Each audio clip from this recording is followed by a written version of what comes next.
की हा जो यांचा आतापर्यंत जो छुपा अजेंडा आहे काँग्रेसचा, कारण ह्यांनी कधीच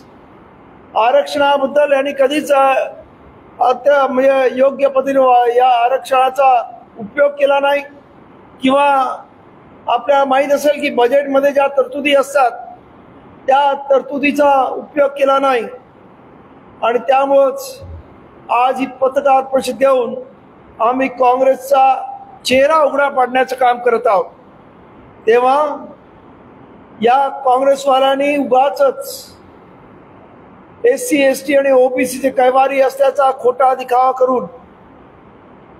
आणि खोटे म्हणजे मगरीचे आश्रू डाळण्याचे काम करू नये असं काँग्रेसवाल्यांना आम्ही सांगू इच्छितो।